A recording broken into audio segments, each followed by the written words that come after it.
আমার নাম ইসরাত জাহান এশা।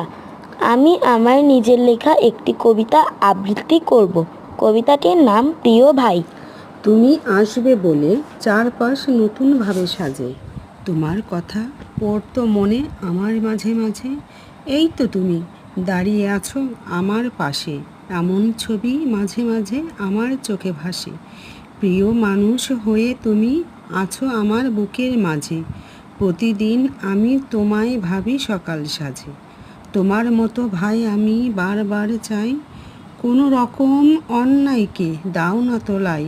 জীবনের প্রতি পদে শুধু তোমাকেই চাই, তোমার মতো ভাই যেন বারবার পাই। ধন্যবাদ।